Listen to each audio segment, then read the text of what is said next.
नमस्कार, मैं रागनी मलिया केंद्रीय विद्यालय क्रमांक 2 सतना की छात्रा परियोजना आरोह भाग 2 में संकलित कविता रुबाइयाँ लेकर प्रस्तुत हुई हूँ।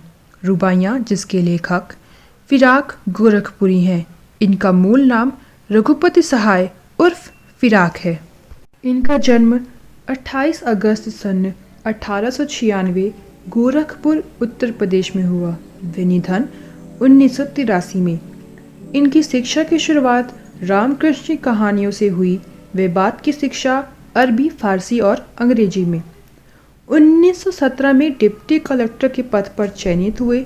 वे स्वराज आंदोलन के कारण 1918 में पद का त्याग कर दिया।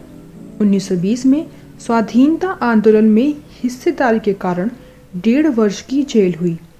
वे साथ ही साथ इलाहाबाद विश्वविद्यालय के अंग्रेजी विभाग के अध्यापक भी रहे हैं। फिराक गोरखपुरी की ही कई कृतियों में से एक कृति गुल-ए-नगमा है, जिसे भारतीय ज्ञानपीठ पुरस्कार द्वारा सम्मानित किया गया है। वे साथ ही साथ इन्हें साहित्य अकादमी पुरस्कार 1970वें पद्म भूषण से भी सम्मानित किया गया है। रुबाई उर्दू और फारसी का एक छंद या लेखन शैली है।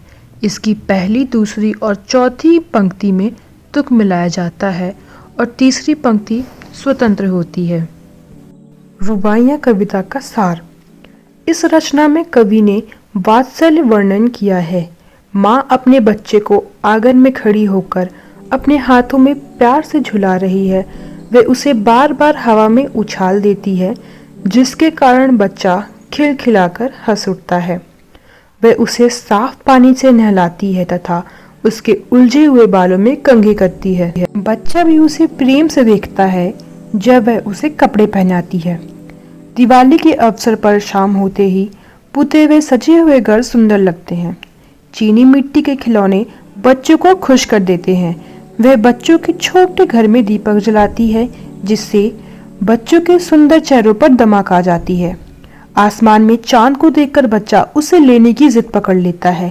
माँ उसे दर्पण में चांद का प्रतिबिंब दिखाती है और उसे कहती है कि देखो, दर्पण में चांद उतर आया है। रक्षाबंधन के कच्चे धागों पर बिजली के लच्छे हैं। सावन में रक्षाबंधन आता है। सावन का जो संबंध झीनी घटा से है, घटा का जो संबंध बिजली से है, ठीक वही संबंध एक भाई का एक बहन से है। आंगन में लिए चांद के टुकड़े को खड़ी हाथों पे झुलाती है उसे गोद भरी। रह रहकर हवा में जो लुका देती है, गूंज उठती है खिलखिलाते बच्चे की हंसी। अर्थात माँ चांद के टुकड़े अर्थात अपने बेटे को अपने घर के आंगन में लिए खड़ी है, वहीं अपने चांद के टुकड़े को अपने हाथों पर झुलाने लगती है। बीच बीच में वह उसे हवा में उछाल भी देती है। इस प्रक्रिया से बच्चा प्रसन्न हो उठता है तथा बच्चे की खिलखिलाती हुई हंसी पूरे आंगन में गूंजने लगती है।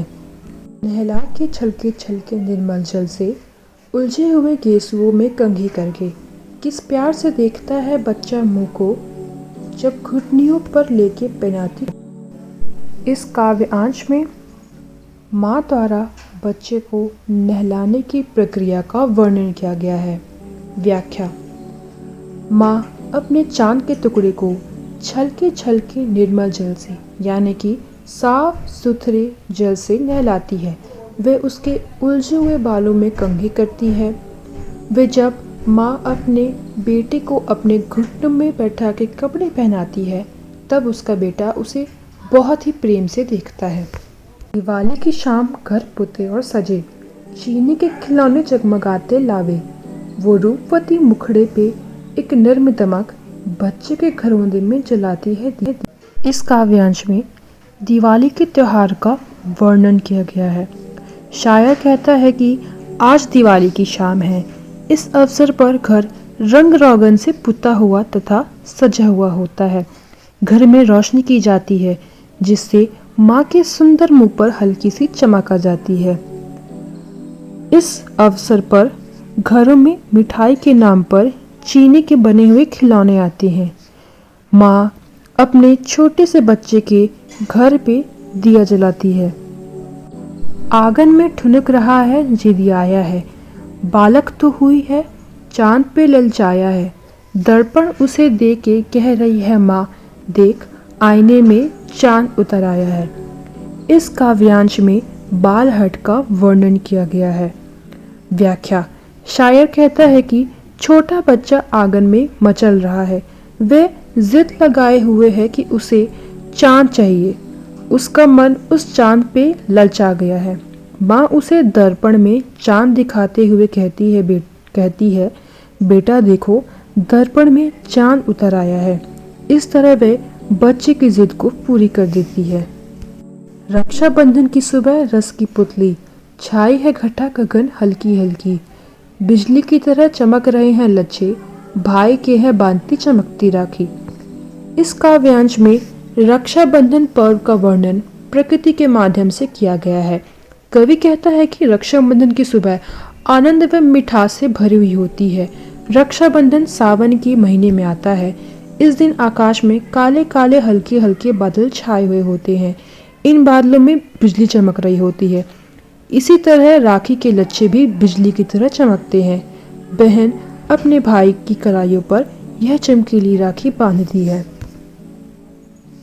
तो इसी के साथ हमारी कविता रुबाइयाँ, जिसके लेखक फिराक गोरखपुरी की व्याख्या समाप्त होती है। धन्यवाद।